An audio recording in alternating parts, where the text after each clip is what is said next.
স্বাগত জানাচ্ছি চ্যানেল 24 এর নিয়মিত আয়োজন বিভাগীয় খবরে। ভিন্ন রকম সংবাদ নিয়ে আমাদের এই আয়োজন। আজ থাকছে বরিশাল বিভাগের জেলাগুলোর খবর, সঙ্গে আছি আমি জান্নাতুল সাদিয়া। শহর থেকে গ্রাম সবখানেই অবৈধ অটোরিকশার রাজত্ব। গুরুত্বপূর্ণ সড়ক দখল করে যত্রতত্র রাখা হয় এসব রিকশা। ভোলায় প্রয়োজনের চেয়ে এই বাহন বেশি হওয়ায় প্রতিনিয়ত ঘটছে ছোট বড় অনেক দুর্ঘটনা। ভোলা পৌরসভার নতুন বাজারে সকাল থেকে রাত পর্যন্ত দেখা যাবে এমন চিত্র, যেন ব্যাটারি চালিত অটোরিকশার শহর ভোলা। শহর থেকে গ্রাম সবখানেই রাজত্ব এসব অবৈধ অটোরিকশার। গুরুত্বপূর্ণ সড়ক দখল করে যত্রতত্র রাখা হয় এসব রিকশা। এতে সড়কে ভোগান্তিতে পড়তে হয় সাধারণ মানুষের। প্রয়োজনের চেয়ে অটোরিকশা বেশি হওয়ায় প্রতিনিয়ত ঘটছে ছোট বড় দুর্ঘটনা। তাই দ্রুত অনুমোদনহীন এসব অটোরিকশা বন্ধে প্রশাসনের ব্যবস্থা চান পৌরবাসী। শহরে অটো বের হওয়ার যাওয়ার প্রথমত যানজট তৈরি হচ্ছে, আর এই যানজটের কারণে আমাদের যে সময়টা নষ্ট হচ্ছে, অফিস আদালত স্কুল কলেজে স্টুডেন্ট সবার সময়টা এখানেই নষ্ট হচ্ছে। এখন অটো বাড়তেছে, কমতেছে না। শহরে অটোরিকশা বেড়ে যাওয়ার কারণে আমাদের এখানে হাঁটাচলা করতে বেশি সমস্যা হচ্ছে, বিশেষ করে জ্যামটা বৃদ্ধি পাচ্ছে। আর আমরা যেখানে যেতে 5 মিনিট সময় লাগতো সেখানে 5 মিনিটের জায়গায় 10 মিনিট সময় লাগতেছে। ভোলায় সাধারণ মানুষ চলাচলের জন্য যে পরিমাণ ছোট যান দরকার তার দ্বিগুণ 3 গুণ যান চলাচল করে, এবং সেখানে তাদেরকে যারা যে সকল ট্রাফিক বিভাগ মনিটরিং করার কথা তারা যথার্থভাবে মনিটরিং করছেন না। এদিকে অতিরিক্ত অটোরিকশার কারণে ভোলা শহরের বাংলা স্কুল মোড়, নতুন বাজার, যুগীর ঘোল, সদর রোড, কালীনাথ রায়ের বাজার থেকে শুরু করে শহরের বিভিন্ন মোড়ে গড়ে উঠেছে অবৈধ স্ট্যান্ড। শহরে মাত্র 1200 অটোরিকশার অনুমোদন থাকলেও চলছে এর 3 গুণ। প্রতিদিনই যানজটের বিড়ম্বনায় পড়তে হয় পৌরবাসীকে। এসব রিক্সা গাড়ির বেড়ে যাওয়ার কারণে আমাদের নানান ধরনের সমস্যায় পড়তে হইতেছে। যেমন আমাদের অ্যাক্সিডেন্টের সম্ভাবনা বেশি থাকে, তারপর আমরা রাস্তাঘাট পার হইতে পারতেছি না। আমাদের এই যে ছোট ছোট বাচ্চার স্কুল কলেজে আমরা যাইতেছি, এতে আমাদের বিভিন্ন ধরনের ভোগান্তির শিকার হইতেছে। ভোলা শহরে অনেক পরিমাণ অটো বেড়ে গেছে, তো আমরা চাই হচ্ছে যে এই জিনিসটা কন্ট্রোলে আনতে, আর এর জন্য অনেক পরিমাণ দুর্ঘটনা ঘটতেছে। আর সবচেয়ে বড় ব্যাপার যেটা হয়ে দাঁড়াইছে যে হচ্ছে তাদের নিয়ন্ত্রণ নাই, যে তাদেরকে কেউ যে তারা হচ্ছে খোলা আকাশে যেমন হচ্ছে উঠতেছে এমন অবস্থা হয়ে গেছে। তাদেরকে আমরা চাই হচ্ছে যে ভোলা পৌরসভা, জেলা প্রশাসক, সরকারি যারা আছে তারা যাতে একটা নিয়ন্ত্রণের ব্যবস্থা করুক। যদি এগুলোর জন্য নির্দিষ্ট একটা পার্কিংয়ের ব্যবস্থা থাকতো, নির্দিষ্ট একটা স্ট্যান্ড থাকতো, তাহলে এই সমস্ত অটোগুলো নির্দিষ্ট স্ট্যান্ড থাকার কারণে কাস্টমারগুলো আমাদের কাছে সহজে আসতে পারতো। এখন অপরিকল্পিত হওয়ার কারণে কাস্টমাররা আর আমাদের পর্যন্ত আসতে পারে না। এর জন্য আমরা অনেকটা লসের ভিতরে আছি। গাড়ি রাখবো ওই জায়গায় নাই, এই কারণে আমাদের খুব কষ্ট হয়। একটা গাড়ি রাখতে পারি না, দোকানপাট, মানুষের জ্যামজট, কোথায় আমরা গাড়ি রাখবো?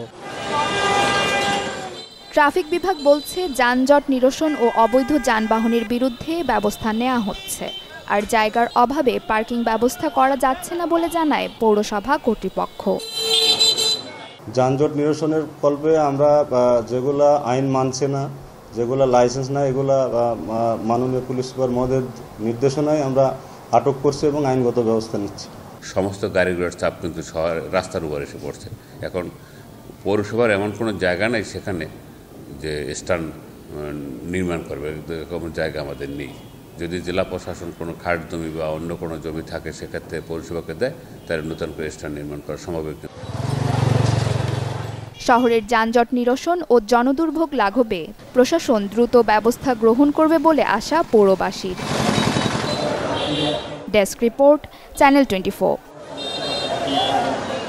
মাত্র 4 মাস বয়সে পোলিও রোগে আক্রান্ত হয়ে পঙ্গুত্ব বরণ করেন বরিশালের রনি হাওলাদার। অচল হয়ে যায় তার 2 পা। এরপর থেকে সংগ্রামী জীবনের শুরু।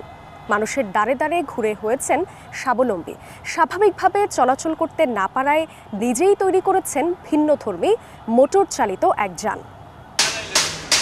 আসসালামু আলাইকুম, কেমন আছেন? আপনার ত্রিচক্র যান 3 চাকার, তারপরে এটা দিয়ে কিভাবে চলে? এটা যদি আপনার মোটরের সাহায্যে চলে, মোটর আর ব্যাটারির সাহায্যে চলে। আমি হাঁটতে পারি না, আমি এক সময় মনে করেন হাত দিয়ে এটা চালাইতাম। তারপর আমি পেপারে দিছিলাম, তারপর ময়মনসিংহ দিয়ে এক ব্যক্তি আমার 22,000 টাকা অনুদান দেয়। তারপর আমি মোটর আর ব্যাটারির সাহায্যে বানাই, তারপর আমি এইটা দিয়ে এখন আমি চলাফেরা করি। আচ্ছা ঠিক আছে, যান আপনার দোকানে যান। রনি হাওলাদার তিনি হচ্ছেন একজন প্রতিবন্ধী। তার পোলিও হওয়ার কারণে তার দুটি পায়ে কোনো শক্তি নেই, এই কারণে তিনি হাঁটতে পারেন না এবং যার ফলে তিনি এই গাড়িটি ব্যবহার করেন। তো একজন প্রতিবন্ধী হওয়ার পরও তিনি কিন্তু নিজের পায়ে দাঁড়ানোর সর্বশেষ যে চেষ্টা বা সর্বোচ্চ যে চেষ্টা, সেই চেষ্টাটি কিন্তু তিনি করেছেন। এবং আমরা আজ এসেছি সেই রনির গল্পই আপনাদের সাথে ভাগ করে নিতে, যে যিনি নিজের পায়ে হাঁটতে পারেন না, কিন্তু তারপরও মানুষের দ্বারে দ্বারে না গিয়ে মানুষের কাছে হাত না পেতে কিভাবে তিনি নিজের পায়ে দাঁড়ানোর চেষ্টা করেছেন। চলুন শুনি তার কাছ থেকে তিনি কিভাবে সেই কঠোর লড়াইগুলো বা সংগ্রামগুলো চালিয়ে গিয়েছেন। চলুন যাই তার কাছে। রনি ভাই, কী অবস্থা, কেমন আছেন আপনি? আলহামদুলিল্লাহ, ভালো আছেন আপনি? আলহামদুলিল্লাহ।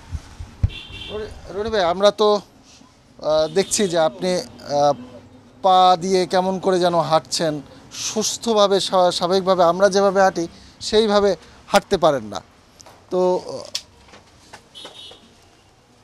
কিভাবে এইরকম আপনার এরকম অবস্থা কিভাবে হলো, কি ঘটেছিল, কেন আপনি এরকম হলেন, আপনার কারণটা কি? আমার কারণটা হয়েছে যে আমি যখন 4 মাস বয়স, তখন পোলিওতে আমার পাও দুইটা পঙ্গু হয়ে যায়।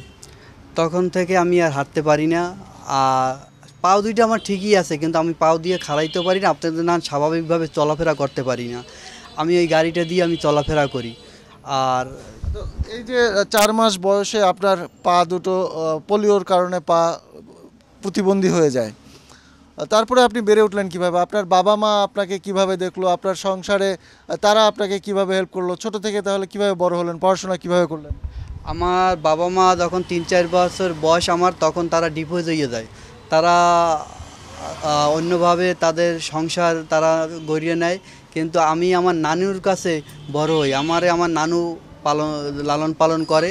তারপর আমার নানু আমার স্কুলে ভর্তি করে। তারপর আমি বিম স্কুল থেকে পড়াশোনা করি। এই অবস্থায় আমি রিক্সায় যাইতাম, 7 পর্যন্ত আমি পড়াশোনা করছি। হ্যাঁ, তারপর আর আর্থিক অবস্থার কারণে আমার আর পড়াশোনা হয় নাই। 7 পড়াশোনার পর আর হয় নাই। তারপর আমি একটা দোকানে চাকরি করি, মাসে 300 টাকা বেতন। সেইখান দিয়ে আমি কিছু টাকা পুঁজি করি। তারপরে করার পর আমি একটা ছোট্ট দোকান দেই। সেই দোকান দেওয়ার পর তারপর আমি বিয়ে শাদী করি। আমার 2টা সন্তান, এক ছেলে কলেজে আইয়ে পড়ে ফার্স্ট ইয়ার, ছোট ছেলে 3তে পড়ে, আর আমি এই দোকানদারি করি। আচ্ছা, আমরা অনেক সময় দেখি যে লোকটি দৃষ্টি প্রতিবন্ধী বা হাত নেই বা পা নেই, তারা আসলে সমাজে এমন একটা পর্যায়ে আসে যখন তারা মানুষের দ্বারে দ্বারে যায়, রাস্তায় ভিক্ষা করে। রনির যে গল্পটি শুনছি আমরা, সে বলছে যে মাত্র 4 মাস বয়সে তার পা দুটি পঙ্গু হয়ে যায় এবং তার বাবা মাও ডিভোর্স হয়ে যায়, কিন্তু তারপরও সে কিন্তু মানুষের কাছে হাত পাতেনি। তো সেইখান থেকে আপনি এই রকম একটি নিজের পায়ে দাঁড়ালেন কিভাবে, সেই কাজটি কিভাবে করেছেন? আমি মনে করেন সবসময় আমার মাথায় চিন্তা ছিল যে আমি মানুষের কাছে হাত পাতবো না, আমার এইটাই মাথায় চিন্তা ছিল। এবং দেখেন, আমার নাম যারা প্রতিবন্ধী, তারা মনে করেন অনেকেই একটা হুইল চেয়ার নিয়ে সন্তানদের দিয়া ঠেলায় আর ভিক্ষা করে, তাহলে মোটামুটি তারা ভালো থাকে। কিন্তু আমার ওই চিন্তা ছিল না, আমার চিন্তাই ছিল যে আমি ভিক্ষা করবো না, মানুষের কাছে হাত পাতবো না। আমি যেভাবে পারি এই রকমের কষ্ট করে হইলেও আমার ছেলে 2টারে আমি পড়াশোনা করাবো। আমার যত কষ্ট হোক আমি কষ্ট করিয়ে যাই, কিন্তু ওরা যাতে মানুষের কাছে হাত পাততে না হয় এবং ওদের মধ্যে যেন কোনো আক্ষেপ না থাকে যে আমার বাবা আমার প্রতিবন্ধী, আমি প্রতিবন্ধী ঘরে জন্ম নিছি, এর জন্য আমরা ভালো নাই। যে ও যদি পড়াশোনা করিয়া একটা ভালো চাকরি টাকরি পায়, তখন আমি মরিয়ে গেলেও ওরা আর আক্ষেপ থাকবে না যে আমি প্রতিবন্ধী। আপনার আরেকটা বিষয় যে তার যে এই যে সংগ্রাম, সে যে নিজের পায়ে দাঁড়িয়েছে, তার 2টি পা নেই, তারপরও সে নিজের পায়ে দাঁড়িয়েছে এবং অন্য কারো কাছে হাত পাতেনি। এই জন্য যে তার কাছে যারা আসেন বা তার যারা ক্রেতা বা তার যারা প্রতিবেশী দোকানের বা অন্যান্য যারা রয়েছেন তারা কিন্তু আসলে বলছেন যে তিনি একটি অনুকরণীয় থাকবে, অনুপ্রেরণা হবে অন্য প্রতিবন্ধীদের জন্য। রিচার্জ ওপার থেকে করতে পারতাম, 208 টাকা ওপার থেকে রিচার্জ করতে পারতাম। এবার আসি এই জন্যই যে 2 টাকা হয় রনি দাদার হোক, সে আমার জানার মতো খুব ভালো ব্যক্তি, কিন্তু তার পাও নাই, চলাফেরা একটু খুবই সমস্যা। তার প্রতি আমাদের সহানুভূতি এই জন্যই বেশি, সে মানুষের দুয়ারে দুয়ারে বা কোনো দ্বারে যায় না, সে নিজের ব্যবসা নিজে করে। যে জন্য আমি আপনাকে একটু আগে বলছি যে যার জন্য আমরা এলাকাবাসী বা সবাই তার কাছে এসে কেনাকাটা করে, যে জন্য তাতে ধন্যবাদ জানাই এই যে নিজের ব্যবসা নিজে করে, কারোর কাছে হাত পাতে না। রনি ভাই হচ্ছে জ্বলন্ত একটা উদাহরণ জীবন যুদ্ধে হার না মানা গল্পের। একজন প্রতিবন্ধী মানুষ হয়েও সে নিজেকে কিভাবে এগিয়ে নিতে হবে বা কিভাবে সচ্ছলতা ফিরিয়ে আনছে নিজের মাঝে, সেটা তাকে দেখলে বোঝা যায়। জীবন সংগ্রামে হার না মানা রনি আগামী জীবনেও তার এই সংগ্রাম চালিয়ে যেতে চান, কিন্তু সেজন্য দরকার পারিপার্শ্বিক যে মানুষজন রয়েছে তাদের সাহায্য সহযোগিতা, তাহলেই তিনি পারবেন তার অভীষ্ট লক্ষ্যে পৌঁছতে। কাউসার হোসেন রানা, চ্যানেল 24, বরিশাল। পিঠা তৈরির ধুম পড়েছে ঝালকাঠি শহরের ফুটপাতগুলোতে। বিকেল থেকে রাত অবধি চলে পিঠা বিক্রির এই কাজ। সংসারের আয় বৃদ্ধির জন্য নারীরাও এই সময়টাকে বেছে নেন পিঠা তৈরির কাজে। পঞ্জিকার পাতায় শীতকাল না এলেও মধ্য হেমন্তেই প্রকৃতি যেন জানান দিচ্ছে শীতের আগমনী বার্তা। এরই মধ্যেই প্রকৃতিতে বইছে হিম বাতাস, আর শীতের আবহে নানা রকম পিঠা বানানোর ধুম পড়ে বাংলার ঘরে ঘরে। তবে ঘরের পাশাপাশি ফুটপাতেও মেলে হরেক রকম পিঠা। শীত ঋতু আসার আগেই পিঠা তৈরির যেন ধুম পড়েছে ঝালকাঠি শহরের ফুটপাতে। সংসারের আয় বৃদ্ধির জন্য নারীরা এই সময়টাকে বেছে নেন পিঠা বিক্রির কাজে। খাটুনি বেশি হলেও কম পুঁজিতে ভালো লাভের মুখ দেখছেন তারা। আমার এই শীতের সিজনে এটা বাড়তি আয়, আমার সংসার একটু ভালোই চলে, মোটামুটি ভালোই বেচা কিনে হয়। আমার একটা চার দোকান আছে, তাছাড়া আমার কাছে কিছু হয় না, জন্য আমি পিঠে বেচা ধরছি। এই শীতই মোটামুটি বেচা কিনে যা হয় আল্লাহর রহমতে ভালোই হয়। এরপরে শীত আরও সামনের দিকে আরও বেশি শীত যতক্ষণ করবে তখনই আরও বেচা কিনে বেশি বাড়বে। আমি প্রায় 20-25 কেজি চাউল বিক্রি করি। এগুলো দিয়েই হলো যে আমার সংসার জীবন যাপন চলে। কাঁচি গোছা পিঠা বানাই, বাবা পিঠাও বানাই, আর ভর্তা হয়েছে শুটকি ভর্তা, আর সরিষা ভর্তা, কালিজিরা ভর্তা, নারকেল গুড় 15-20 কেজি এখনই চলে। আর শীত পড়লে তার 50-60 কেজি হবে। সাজের পিঠা, চিতই, চটা আর ভাপা পিঠা তৈরি হচ্ছে শহরের বিভিন্ন এলাকায়। বিকেল থেকে রাত অবধি চলে পিঠা বিক্রির কাজ, যা খেতে ভিড় করেন স্থানীয়রা। আমাদের বাসা এখান থেকে 2 কিলোমিটার দূরে, প্রত্যেকদিন এখানে আমি হেঁটে আসি, কারণ বাসায় তো প্রত্যেকদিন পিঠা তৈরি করে না, পিঠার প্রতি অন্যরকম একটা টান থাকে। শীতকালীন সন্ধ্যাবেলায় মানে অন্যরকম একটা অনুভূতির মধ্যে দিয়ে পিঠাগুলো আমরা খাই। শুধু আমি না, আমার বন্ধু বান্ধব দল বেঁধে আসি। বাসায় বানাইতে অনেক রিস্ক ঝামেলা, এই জন্য আর কি এখানে বানাই, এখানে বসে খাই, বাসায় নিয়ে খাই। পিঠা বিক্রির সাথে জড়িত এই ক্ষুদ্র ব্যবসায়ীদের সব ধরনের সহায়তা করা হবে বলে জানান ঝালকাঠি শিল্প সহায়ক কেন্দ্র বিসিকের উপব্যবস্থাপক। কিছু উদ্যোক্তা পিঠা তৈরি করে, এই বাফা পিঠা এবং কাঁচি ঘষা পিঠা, পাটিসাপটা পিঠা। এই উদ্যোক্তারা এই পিঠার সরবরাহ করে বা বিক্রি করে তাদের জীবিকা নির্বাহ করে থাকে। যদি এসব উদ্যোক্তারা বিসিকের সাথে যোগাযোগ করে তাহলে বিসিকের পক্ষ থেকে তাদেরকে সার্বিক সহযোগিতা করা হবে। নানা ব্যস্ততায় বাড়িতে পিঠা তৈরি করতে পারেন না অনেকেই, তাই পিঠার দোকানগুলোই হয় একমাত্র ভরসা। তাই পুরো শীত জুড়েই পিঠা ব্যবসায়ীদের বেচাকেনা চলে রমরমা।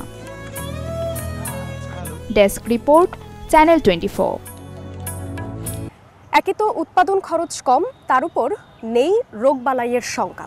তাই তো কচু চাষে আগ্রহী হয়ে উঠছেন পটুয়াখালীর চাষিরা। প্রতি বিঘা জমিতে মাত্র 20 থেকে 25 হাজার টাকা খরচ হলেও আয় হচ্ছে লাখ টাকার উপরে। প্রায় 1 বিঘা জমিতে কচু চাষ করে ব্যাপক সাড়া ফেলেছেন পটুয়াখালীর কলাপাড়া উপজেলার টিয়াখালী ইউনিয়নের চাষি আবু সালে। নিজ জমিতে অন্যান্য সবজি চাষে ভালো ফলন না পেয়ে কৃষি অফিসারের পরামর্শে কচু চাষ শুরু করেন। 1.5 বছর ধরে কচু আবাদ করে শুধুমাত্র কচুর লতি বিক্রি করেই তুলেছেন খরচের টাকা। আমার এই জায়গাটা বেকার ছিল, জায়গাটায় কোনো ধান ফসল পাইতাম না, আর অন্য কোনো ফসল হইতো না। তাই কৃষি অফিসার আমাকে এলাকায় আসছে, তো ওনার সাথে পরামর্শ করে উনি এই সার আর বীজ দিছে, এই জায়গাটার চাষ করিয়া কচু চাষ করলাম। কচু চাষ করার পর আমি লতি, আমার যে খরচ গেছে লতি যে বিক্রি করছি আমার লতিতে, সেই টাকা আইসে পড়ছে। উৎপাদন খরচ কম হওয়া এবং অন্যান্য ফসলের চেয়ে লাভ বেশি হওয়ায় কচু চাষে আগ্রহী হয়ে উঠছেন পটুয়াখালীর চাষিরা। প্রতি বিঘা জমিতে খরচ মাত্র 20 থেকে 25,000 টাকা, আর এতে আয় হচ্ছে লাখ টাকার উপরে। বর্তমানে পটুয়াখালীর কলাপাড়া উপজেলার অর্ধশতাধিক কৃষক এই সবজি চাষে যুক্ত হয়েছেন। কচু চাষ করছে, আসলে তারা লাভবান হয়েছে, অনেক লতি বেচছে এবং কচু 60 টাকা পিস বেচছে, অনেক লাভবান হয়েছে। আমরাও চাই যে মহিলারা যারা আছি, যে ধান চাষে তো তেমন লাভ হয় না, তাই আমরাও কৃষি করতে চাই। আমিও আগামীতে আল্লাহ যদি হায়াতে বাঁচাই রাখে আমিও ব্যাপক জায়গা দেওয়ার চেষ্টা করবো।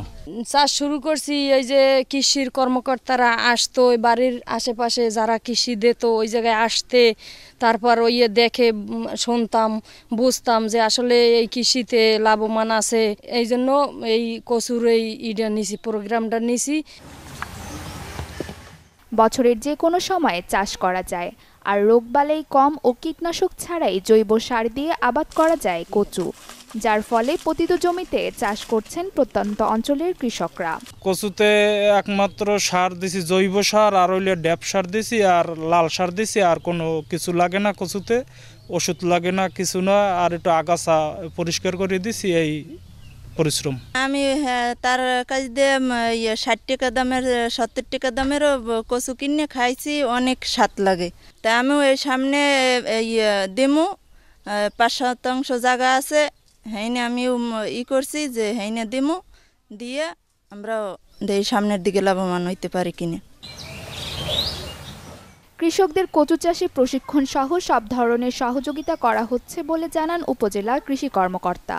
আর আগামীতে কচু চাষ আরও বাড়বে বলে আশা কৃষি সম্প্রসারণ অধিদপ্তরের। বাংলাদেশে ইতিমধ্যেই কন্দাল ফসল উন্নয়ন একটি প্রকল্প রয়েছে। এই প্রকল্পের বরাদ দিয়েই কলাপাড়া সহ সারা বাংলাদেশে কিন্তু এই কচু জাতীয় ফসল কৃষকের হাতে চলে আসছে। তা আমরা কৃষকদেরকে সব মিটিংয়ে, সব মাঠ দিবসে উৎসাহিত করি, যেহেতু এগুলো অনেক পুষ্টিকর। এটার মধ্যে অনেক ক্যালসিয়াম থাকে, অন্যান্য খনিজ লবণ থাকে, মিনারেল থাকে, আয়রন থাকে। এটা কি বলে, মহিলা বান্ধব একটা খাদ্য। তা আমরা কৃষকদেরকে সবসময় উদ্বুদ্ধ করি যে আপনারা কন্দাল ফসল, বিশেষ লতি কচু, পানি কচু, কাঁচা ওল কচু এগুলো বেশি বেশি চাষ করেন। আমরা সবসময় তাদের পাশে রয়েছি, পরামর্শ দেই। পটুয়াখালী জেলাতে আমাদের দিন দিন কচু জাতীয় ফসলের আবাদ বাড়ছে। এর কারণ একটি হলো কৃষি সম্প্রসারণ অধিদপ্তর আমাদের কন্দাল ফসল উন্নয়ন একটি প্রকল্প রয়েছে। এই প্রকল্পের আওতায় কৃষকদেরকে প্রশিক্ষণ দেওয়া হচ্ছে এবং প্রদর্শনী করিয়ে কচুর আবাদ কিভাবে করা যায় সেগুলো দেখানো হচ্ছে, যার ফলে কৃষকরা কচু চাষে উৎসাহিত হচ্ছে। পরপর 2-3 বছর যাবৎ পর্যায়ক্রমেই আমাদের কচু জাতীয় ফসল আবাদ বাড়তেছে। এর মধ্যে মুখী কচু, লতিরাজ কচু, মাদ্রাজি ওল কচু, গাডি কচু এগুলো আমাদের আবাদ বাড়তেছে। জেলায় এবার 135 হেক্টর জমিতে 3200 টন কচু উৎপাদনের লক্ষ্য ধরা হয়েছে, যার বাজার মূল্য প্রায় 3,50 লাখ টাকা। Desk report, channel 24। কেঁচো সার উৎপাদনে আগ্রহী হয়ে উঠছেন বরগুনার কৃষকরা। রাসায়নিক সারের বিকল্প হিসেবে ফলফলাদি ও সবজি চাষে এই সার ব্যবহার করছেন তারা। এতে মাটির উর্বরতা বৃদ্ধির পাশাপাশি ফলফলাদি ও সবজির মান বৃদ্ধি পাচ্ছে। কেঁচো দিয়ে তৈরি হচ্ছে সার। রাসায়নিক সারের বিকল্প হিসেবে ফলফলাদি ও সবজি চাষে এই সার ব্যবহার করছেন কৃষকরা। ধীরে ধীরে কেঁচো সার উৎপাদনে আগ্রহী হয়ে উঠছেন বরগুনার কৃষকরা। এই যেমন বরগুনা সদর উপজেলার লবণগোলা গ্রামের মোহাম্মদ জাহাঙ্গীর কবির মৃধা। একসময় বিভিন্ন এনজিওতে চাকরি করতেন। গত 1.5 বছর ধরে তিনি ভার্মি কম্পোস্ট তৈরি করছেন এবং এলাকার অনেক খামারি ও কৃষক তা কিনছেন। এতে আর্থিকভাবে সফলতার মুখ দেখছেন তিনি। বছর দেড়েক আগে আমি এই কাজটা শুরু করেছি। তো এখানে আপনার একটু কায়িক পরিশ্রম করলে দেখা গেছে যে মাসে আপনি 20 থেকে 30 হাজার টাকা অনায়াসে কামাই করতে পারেন। তা সে থেকে আমি মোটামুটি গত 2-3 মাস ধরে বেশিও বিক্রি করছি এবং সমাজে খুব চাহিদাও রয়েছে। যদিও আমার এই সারটা ক্রয় করে ম্যাক্সিমাম শিক্ষিত মানুষ যারা মাটি এবং কৃষি সম্পর্কে ভাবে তারাই ক্রয় করতেছে, কিন্তু সাধারণ মানুষের মধ্যে এখন পর্যন্ত ওই রকম বিস্তার ঘটাইতে পারি নাই। তবে আশাবাদী খুব স্বল্প সময়ের মধ্যেই এই সাধারণ মানুষও, সাধারণ চাষিরাও এই সারটা ব্যবহার করবেন। ভার্মি কম্পোস্টের ক্ষেত্রে যদি সরকারি পৃষ্ঠপোষকতা দেওয়া হয় বা বিভিন্ন সংস্থা থেকে যদি সহায়তা করা হয়, তাহলে এই ভার্মি কম্পোস্ট চাষির সংখ্যা বেড়ে যাবে। আর চাষির সংখ্যা বেড়ে গেলেই এই সমাজে বা আমাদের কৃষি বিভাগে ব্যাপক উন্নতি হবে, কারণ মানুষ বিষমুক্ত তার ফসলাদি সে পাবে। পুষ্টি সমৃদ্ধ এই চমৎকার জৈব সারটি তৈরি হয় গরুর গোবর, কচুরিপানা, কলা গাছ, ঘাস, পাতাসহ নানা পচনশীল উপাদানের সঙ্গে কেঁচোর সংমিশ্রণে। এই সার ব্যবহারে মাটির উর্বরতা বৃদ্ধির পাশাপাশি ফলের মান ও স্বাদ বৃদ্ধি পাচ্ছে। আমি দেখেছি যে আমাকে যদি আমি শুধু মাটির উপর নির্ভর করি, আমি কিন্তু গাছের সুষম খাবারটা দিতে পারি না। আর রাসায়নিক সার এটা আমি কখনোই পছন্দ করি না। আমি সবসময় চাই আমি যেন একটা ভালো মানে ফলাদি যেটা খাবো সেটা যেন পুষ্টিমানটা বজায় থাকে। তো সেই ক্ষেত্রে ভার্মি কম্পোস্টটা হচ্ছে সবচেয়ে উপাদেয় খাবার গাছের জন্য। সাথে আমি যদি ঘরের সবজি পচা দিতে পারি, ডিমের খোসা দিতে পারি, তো আমি কেন রাসায়নিক সার ব্যবহার করব? আমি সাধারণত কখনোই রাসায়নিক সার ব্যবহার করি না। বর্তমানে আমরা যে জন্য চাষের ভ্যারাইটি আনার জন্য যে আপনার একটা কেঁচো সারের ভিতরে অর্থাৎ ভার্মি কম্পোস্টের ভিতরে 18টা এলিমেন্ট থাকে, উপাদান থাকে, যেটা সম্পূর্ণটাই যে গাছের খুবই উপযোগী। এই জন্য এবং এটার সাথে সামান্য পরিমাণ আমরা যদি যে কেমিক্যাল সার ইউজ করি আর ম্যাক্সিমাম যদি আমরা এটা ইউজ করতে পারি, তাহলে এটা খুব পরিবেশ বান্ধব, কিন্তু ব্যয়বহুল বিষয়টা। ভার্মি কম্পোস্ট ব্যবহারে কৃষকদের পরামর্শের পাশাপাশি সব ধরনের সহযোগিতার আশ্বাস কৃষি অধিদপ্তরের। আমাদের বিভিন্ন ধরনের প্রকল্প আছে, তার মধ্যে এসএসসিপি একটা প্রকল্প অন্যতম, যার মাধ্যমে কৃষকদেরকে বিভিন্ন জায়গায় আমরা জৈব সার তৈরির বিভিন্ন ধরনের সহযোগিতা করে থাকি। তারা জৈব সার তৈরি করতেছে এবং এই জৈব সারটা তাদের নিজেদের শাকসবজি ফলমূল উৎপাদনের পাশাপাশি তারা বাজারে বিক্রি করতেছে এবং বরগুনাতে এখন এই জৈব সার বিক্রির প্রবণতা আগের চেয়ে অনেক বেড়ে গেছে এবং এটা অত্যন্ত সহজলভ্য, কারণ এখানে মাত্র 15 টাকা কেজিতেই তারা জৈব সারটা ব্যবহার করে। সম্প্রতি ভার্মি কম্পোস্ট তৈরির উদ্যোক্তা বাড়লেও বর্তমানে জেলায় কতজন আছেন এমন কোনো তথ্য নেই কৃষি সম্প্রসারণ অধিদপ্তরের কাছে। Desk report, channel 24। এই ছিল আজকের বিভাগীয় খবরে। আগামীকাল নতুন গল্প ও ভিন্ন স্বাদে আবারও হাজির হব, সাথেই থাকবেন।